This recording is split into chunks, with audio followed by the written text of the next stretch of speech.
Big ബോസിൻ്റെ live അപ്ഡേറ്റിലേക്കാണ് പോകുന്നത്. ലൈവിൽ ഇപ്പോൾ സായി, സിജോ, അഭിഷേക്, ജാസ്മിൻ, മുടിയൻ എല്ലാവരും ഉണ്ട്. ചർച്ച നടക്കുകയാണ് റൂമിലിരുന്ന്. ആ സമയത്ത് ഇങ്ങനെ പറയുന്നുണ്ട്, പണപ്പെട്ടി ടാസ്ക് വരാൻ പോവുകയാണല്ലോ, അപ്പോൾ അതിനെപ്പറ്റിയാണ് ചർച്ച നടക്കുന്നത്. ഇതെല്ലാം കേട്ടുകൊണ്ട് നോറ അപ്പുറത്ത് സീക്രട്ട് റൂമിൽ ഇരിപ്പുണ്ട്. അവിടെ ചർച്ച നടക്കുന്നത് ഇങ്ങനെയാണ്, പണപ്പെട്ടി ടാസ്ക് വരാൻ പോകുന്നു. അപ്പം ജാസ്മിൻ സായിയോട് ചോദിക്കുന്നുണ്ട്, 5 ലക്ഷമാണ് നീ എടുക്കുമോ, 10 ലക്ഷമാണ് നീ എടുക്കുമോ, അങ്ങനെയൊക്കെ ചോദിക്കുന്നുണ്ട്. പണപ്പെട്ടി ടാസ്ക് വന്നാൽ പണപ്പെട്ടിയിൽ നീ തൊടുമോ എന്നൊക്കെ സായിയോട് ചോദിക്കുന്നുണ്ട്. അപ്പം സായി സിജോയും ചോദിക്കുന്നുണ്ട്, എടുക്കുമോ എന്നൊക്കെ ചോദിക്കും. സായി പറയുന്നുണ്ട് എടുക്കും എന്നൊക്കെ പറയുന്നുണ്ട്.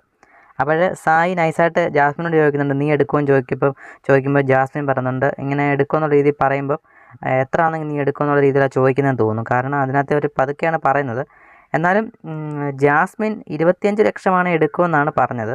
5 ലക്ഷം 10 ലക്ഷമാണ് തൊടില്ല എന്നൊക്കെ പറഞ്ഞിട്ട്, പിന്നെ 25 ലക്ഷമാണെങ്കിൽ നോക്കാമെന്നൊക്കെ പറയുന്നുണ്ട്. എന്തായാലും 25 ലക്ഷം മിക്കവാറും പെട്ടിയിൽ വന്നു കഴിഞ്ഞാൽ ജാസ്മിൻ അതെടുത്തുകൊണ്ട് സ്ഥലം വിടാനുള്ള ചാൻസ് വളരെയധികം കൂടുതലാണ്.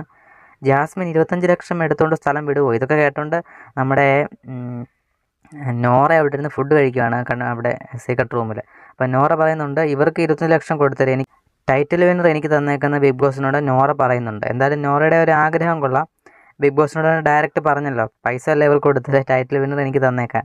എന്തായാലും ഇതിനെപ്പറ്റിയുള്ള അഭിപ്രായം നിങ്ങൾ കമൻറ്റായി രേഖപ്പെടുത്തുക. നിങ്ങൾ ലൈവ് കണ്ടവരാണെങ്കിൽ നിങ്ങളുടെ അഭിപ്രായങ്ങൾ കമൻറ്റായി രേഖപ്പെടുത്തുക. നിങ്ങളുടെ പ്രിയപ്പെട്ട മത്സരാർത്ഥി ആരാണ്, ആര് ജയിക്കണമെന്നാണ് നിങ്ങളുടെ ആഗ്രഹം, ആരിനിയും പണപ്പെട്ടി ടാസ്കിൽ ഫണ്ട് എടുത്തുകൊണ്ട് പോകണമെന്നാണ് നിങ്ങളുടെ ആഗ്രഹം. എല്ലാ കാര്യങ്ങളും കമൻറ്റായി രേഖപ്പെടുത്തുക. എല്ലാ വാർത്തകളും നമ്മുടെ ചാനലിൽ വരുന്നതായിരിക്കും. ചാനൽ സബ്സ്ക്രൈബ് ചെയ്യാതെ കാണുന്നുണ്ടെങ്കിൽ സബ്സ്ക്രൈബ് ചെയ്ത് ബെല്ലൈക്കൺ കൂടി ഒന്ന് എനേബിൾ ചെയ്ത് വെക്കുക. എല്ലാ അപ്ഡേറ്റും നമ്മൾ ചെയ്യുന്നതായിരിക്കും. മറ്റൊരു വീഡിയോ ആയിട്ട് ഉടൻ കാണാം.